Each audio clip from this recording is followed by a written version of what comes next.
خدا را اپنے آپ کو بے چین نہ کرو، بے قرار نہ کرو، بے سکون نہ کرو، رب کی یاد میں آ جاؤ، درود و سلام میں آ جاؤ، نعت کے حسن میں آؤ، تلاوت کی دنیا میں آؤ، سجدوں کے نور میں آؤ، آؤ کبھی کھول کے دل مسجد کی صفائیاں کریں، آؤ نہ کبھی کوئی بوڑھا دادی نانی دادا ان کے پاس بیٹھ کے پیر دبا کے اللہ کو راضی کرے۔ یہ کیف والی جگہ ہیں، یہ سرور والی جگہ۔ اتنی بے چین ہماری زندگی ہے، بے قرار ہے، تڑپتے ہوئے لوگ، لڑتے ہوئے لوگ، ایسے لگتا ہے اب ایک دوسرے کا گریبان تھام لیں گے، بے قرار بے چین۔ کسی کو انتظار کا کہا جانا کہ 10-20 منٹ کسی کا انتظار کرو، تو بعض لوگوں مجھے ایسے لگتا ہے جیسے ان کا کلیجہ پھٹ جائے گا، ڈاکٹر کے انتظار میں بیٹھے ہیں تو بڑے پریشان ہیں۔ کسی کو ملنے گئے ہیں کو آدھا گھنٹہ بیٹھنا پڑ گیا تو بڑی دقت میں ہیں۔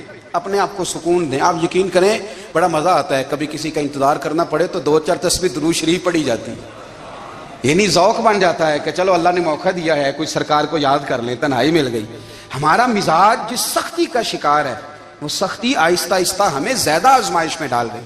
تو میرے بھائی، زندگی میں اطمینان حسن ہے، اور وہ سب سے زیادہ اللہ کی یاد میں ملتا ہے، وہ سب سے زیادہ رب کریم کے ذکر میں۔ سب سے زیادہ جو چاہتا ہے نا دل ٹھنڈا رہے، زبان میٹھی رہے، وہ مدینے والے محبوب پہ درود و سلام پڑھا کرے، وہ حضور پہ درود و سلام پڑھا کرے، زبان میٹھی رہے گی۔ میرا ذاتی تجربہ ہے کہ جو آدمی اپنے اخلاق سنوارنا چاہے وہ حضور پہ درود شریف پڑھے، جو اپنے اخلاق سنوارنا چاہے، طبیعت کو ٹھنڈا رکھنا چاہے، وہ درود شریف پڑھے، اس کا دل سکون میں آئے گا۔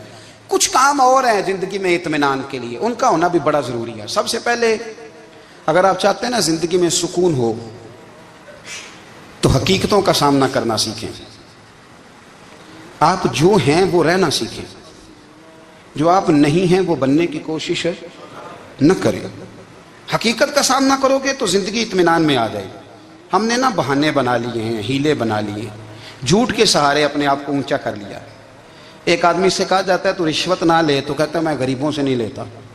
تو میرا سوال یہ ہے کہ امیروں کا حساب لینے کی اللہ نے تیری ڈیوٹی لگائی ہے، تیرے ذمہ لگایا ہے کہ تو امیروں کا حساب کر، تمہیں کیا ضرورت پڑی ہے؟ ہم نا بہانہ کرتے ہیں، رشوت لینے والے کا الگ بہانہ ہے اور سفارش والے کا الگ بہانہ ہے۔ حقیقت کا سامنا کریں، حقیقت کا۔ جو میرے ذمہ داریاں ہیں وہ میں نے پوری کرنی، جو آپ کی ذمہ داریاں ہیں وہ آپ جان نہ چھڑائیں، حقیقت پسند بنیں۔ میرے رسول کریم، پھر پڑھیے درود شریف صلی اللہ تعالی علیہ وسلم۔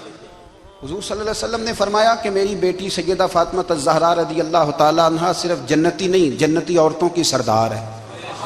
لیکن حضور نے یہ بھی فرمایا کہ فاطمہ یہ خیال رکھنا اگر اللہ نے حساب پوچھا تو حساب تم نے خود دینا ہے۔ حقیقت کی طرف توجہ کرائی حضور نے، وہ صرف جنتی نہیں، جنتی عورتوں کی سردار ہیں، پر حقیقت کی جانب توجہ۔ میں حقیقت یہ ہے کہ اگر مالک نے حساب پوچھا تو اس کی تیاری بھی کرنی ہے۔ دیکھیں نا، ہمیں کچھ یقین نہیں، اللہ معاف کرے کہ ہمارا حساب کیسا ہوگا، لیکن کتنے آزاد ہیں۔ یعنی بڑی دلیری سے بندے کہتے ہیں فجر نہیں پڑھتا جی، 3 پڑھتا ہوں جی، شاہ رہ جاتی ہے جی، کپڑے صاحب، بڑی دلیری سے۔ اور سیدہ فاطمہ الزہرا نے ساری رات مصلی باز رکھا ہے، حالانکہ انہیں یقین تھا کہ رب مجھے بغیر حساب کتاب جنت دے گا۔ حقیقت کا سامنا کریں، جو حقوق آپ کے ہیں وہ آپ نے ادا کرنے ہیں، جو ذمہ داریاں ہیں وہ ذمہ داریاں ہیں۔ دیکھیں نا، حضرت موسیٰ کلیم اللہ علیہ السلام کے پاس اسرائیل روح نکالنے آئے تو حضرت موسیٰ نے تھپڑ مارا، آنکھ نکال دی، واپس گئے۔ اللہ انہوں نے تو جلال فرمایا ہے، کہا موسیٰ علیہ السلام سے کہیے بیل کی پشت پر ہاتھ رکھیں، جتنے بال ان کے دستے مبارک کے نیچے آئیں گے اتنے 1000 سال ان کی عمر بڑھا دی جائے گی۔ یعنی میرے کان میں کوئی بتا دے کہ جناب 60 سال بڑھ گئی، یا آپ کے کان میں کوئی کہہ دے تو خوشی ہوتی ہے کہ نہیں؟ لیکن یہ حقیقت پسندی نہیں، اس لیے کہ 60 بھی گزر جائیں گے، 70 بھی، یہ حقیقت نہیں۔ حضرت موسیٰ کلیم، چلے میں مثال دیتا ہوں، سمجھ لے 10 بال، حالانکہ بہت زیادہ آتے ہوں گے، 10 بال اگر حضرت موسیٰ کے ہاتھ کے نیچے آئے تو 10,000 سال تو عمر بڑھ گئی نا۔ 10 یعنی 10 سال نہیں، 10 100 نہیں، 10 بہت زیادہ تھی نا۔ حضرت موسیٰ کلیم اللہ علیہ السلام سے آ کے عرض کیا گیا حضور بیل کی پشت پر ہاتھ رکھیں، جتنے آپ کے ہاتھ کے نیچے بال آئیں گے اتنے 1000 سال عمر بڑھ جائے گی۔ تو حضرت موسیٰ نے حقیقت پسندی والی بات کی، فرمایا پھر کیا ہوگا؟ 10,000 سال کے بعد پھر کیا ہوگا؟ کہا حضور جانا تو پھر بھی ہے، فرمایا پھر ابھی چلتے ہیں۔ اگر جانا ہے نا، جانا ہے تو پھر اگر جانا ہے تو پھر ابھی، اور سجنوں اگر نماز پڑھنی ہے تو ابھی کیوں نہیں؟ اگر داڑھی رکھنی ہے تو پھر رمضان کا انتظار کیوں کریں؟ ابھی کیوں نہیں؟ اگر سچ بولنا ہے تو پھر، اگر رزق حلال کھانا ہے تو پھر انتظار کا ہے گا؟ حقیقت ہوتی ہے، بہانہ ہوتا ہے، حقیقت چھپ نہیں سکتی بناوٹ کے اصولوں سے، کیونکہ خوشبو آ نہیں سکتی کبھی کاغذ کے پھولوں سے، یہ بات یاد رکھیں۔ اگر جانا ہے تو حضرت کلیم فرمانے لگے پھر 10,000 سال کے بعد بھی جانا ہے تو آج بھی ہمیں بے قراری زندگی میں اس لیے کہ ہم حقیقت پسند نہیں، ہم بہانوں میں، ہم ہواؤں میں جیتے ہیں، ہواؤں میں، خیالات میں زندگی گزارتے ہیں۔ بڑا ٹائم پڑا ہے، مثلاً کتنا میرے رسول کریم صلی اللہ تعالیٰ علیہ وآلہ وسلم نے ایک دن صحابہ سے فرمایا تمہیں حیا نہیں آتی؟ حضور کیا ہوا؟ فرمایا وہ والے مکان بناتے ہو جن میں تم رہ نہیں سکتے، وہ والا مال جمع کرتے ہو جو کھا نہیں سکتے، حیا نہیں آتی؟ عرض کی حضور حکم کریں تو محبوب فرمانے لگے جوتے کا ایک تسمہ بند کرتا ہوں تو سوچتا ہوں دوسرا بند کرنے سے پہلے موت آ جائے گی، ایک سانس اندر جاتی ہے تو دوسرا آنے سے پہلے میں یاد کرتا ہوں کہ مجھے دنیا سے جانا ہے۔ تمہیں حیا نہیں آتی؟ وہ مکان بناتے ہو جن میں رہ ہی نہیں سکتے، وہ مال جمع کرتے ہو جو کھا، حقیقت پسند نہیں بھائی ہم۔ بہت سارے لوگ یہاں بڑی باتیں سناتے ہیں، بڑی، میں کہتا ہوں اصل میں نا زیادہ باتیں سنا کے نا بیچارہ اپنے آپ کو مطمئن کرنا چاہتا ہے، اصل بات یہ ہے کہ اندر سے نا ہلا ہوا ہے، کچھ بھی نہیں، بڑا زیادہ ہنستا ہے اور مجھے لگتا ہے کہ کوئی گہرا زخم چھپا رہا، اس لیے ملمہ سازی۔ حقیقت پسند بنو، حقیقت پسند۔ یاد رکھنا من ترک صلاۃ متعمدا فقد کفر، میرے رسول نے حقیقت بیان کی، فرمایا جس نے ایک نماز بھی جان بوجھ کے چھوڑی اس نے رب کے رب ہونے کا انکار کیا، اس نے کفران نعمت کیا، یہ حقیقت ہے۔ کوئی کلیریفیکیشن نہیں، کوئی وضاحت نہیں۔ جو نماز نہیں پڑھتا جھوٹ بولتا ہے، غلط بیانی کرتا ہے۔ جو شخص رزق حرام کما کے کہتا ہے کہ اس کے بغیر گزارا نہیں چلتا، وہ جھوٹ بولتا ہے، اس لیے کہ رب فرماتا ہے جب تجھے پیدا کیا ہے تو تیرا رزق میرے ذمہ ہے۔ اللہ فرماتا ہے کہ لا یکلف اللہ نفسا الا وسعها، میں کسی پر وہ بوجھ نہیں ڈالتا جو اٹھا نہ سکے۔ نماز فرض کیا اس کا مطلب ہے ہم پڑھنے کے قابل ہیں، اس نے ہمارے ذمہ داریاں لگائی ہیں تو مطلب یہ ہے کہ ہم ذمہ داریاں ادا کرنے کے قابل ہیں، ورنہ وہ کہتا ہے میں وہ بوجھ ڈالتا ہی نہیں جو تجھ سے اٹھایا نہ جائے۔ اگر چاہتے ہو کہ زندگی میں اطمینان ملے تو خدا را حقیقت پسند والی زندگی گزارو۔ یہ فضاؤں میں زندہ رہنا، ہواؤں میں، اللہ بڑا معاف کرنے والا ہے، اللہ بڑا کریم ہے، معاف کر دے گا، تو بھئی یہ بات صحابہ کو بھی پتا تھی، یہ اہل بیت کو بھی خبر تھی، تو وہ تو ایک ایک بات کا لحاظ کرتے تھے۔ یہ غوث اعظم کو بھی پتا تھی، یہ ان کے والد کو بھی پتا تھی، جنہوں نے کسی کا ایک سیب کھا لیا تھا تو 12 سال اس کے گھر میں نوکری کرتے رہے، انہیں نہیں پتا تھا اللہ بڑا کریم ہے، معاف کر دے گا، ایک سیب ہی ہے نا۔ تو حقیقت پسندی آپ کو سکون دے گی، اور اگر آپ نے اپنے آپ کو غیر مطمئن کیا ہوا ہے، بات کچھ اور ہے، اور آپ نے اپنے آپ کو ڈال کسی اور طرف لیا ہے، تو پھر آپ کو سکون مل سکتا؟ سکون حقیقت پسندی میں، اصل میں سکون ہوتا ہے، اداکاری میں سکون نہیں ہوتا۔ تیسری بات سنیں، اگر آپ چاہتے ہیں زندگی میں مطمئن رہیں تو دنیا داروں سے امیدیں توڑ دیں، اللہ اور اس کے رسول سے امید وابستہ کریں، اولیاء اللہ سے امیدیں وابستہ کریں، صحابہ اور اہل بیت سے امیدیں، اللہ اور اللہ والوں سے امیدیں، دنیا داروں سے امیدیں۔ آپ کو پتہ ہے دنیا دار کی تباہی کب ہوتی ہے؟ جب انہیں خوشامدی مل جاتا ہے۔ چودھری کا بیڑا اس وقت غرق ہوتا ہے جب اسے چودھری کہنے والے زیادہ ہو جاتے ہیں۔ سیٹھ صاحب اور نواب صاحب بیچارے تباہ تب ہوتے ہیں بھولے پن میں، جب ان کے دائیں بائیں ریلا ہوتا ہے سیٹھ صاحب کہنے کا، لوگ انہیں کھانا چاہتے ہیں، پیار ان کا نہیں ہوتا، ان کی جیب کا ہوتا ہے، محبت ان سے نہیں ہوتی، ان کی کرسی سے ہوتی ہے، ضروریات کا پیار ہوتا ہے، تباہ کر دیا جاتا ہے۔ ہماری ساری توقعات دنیا داروں سے وابستہ ہو گئی ہیں، ناراض نہ ہونا۔ پیروں نے، مولویوں نے، درویشوں نے، انہوں نے بھی سیٹھ رکھے ہوئے جلسوں کی صدارت کرانے کے لیے، یعنی مذہبی جلسہ ہے، اس میں بہت زبردست پڑھے لکھے صاحب تقوی عالم کا خطاب ہے، اور کی صدارت وہ بندہ کر رہا ہے جس نے عشاء کی نماز بھی نہیں پڑھی، وہ بندہ صدارت کر رہا ہے، کیوں؟ اس لیے کہ اس نے ₹1,00,000 دیا محفل میں۔ خدا را دنیا داروں سے امیدیں چھوڑ دیں ورنہ آپ کمزور پڑ جائیں گے، آپ کی امیدیں ٹوٹیں گی۔ کتنا کمزور ہے وہ شخص جو 2-4 ہزار کے لیے کسی بندے کی چاپلوسی کرتا ہے، اس کے پیچھے بھاگتا ہے، خوش آمدیں کرتا ہے، تھوڑے سے نوٹوں کے لیے۔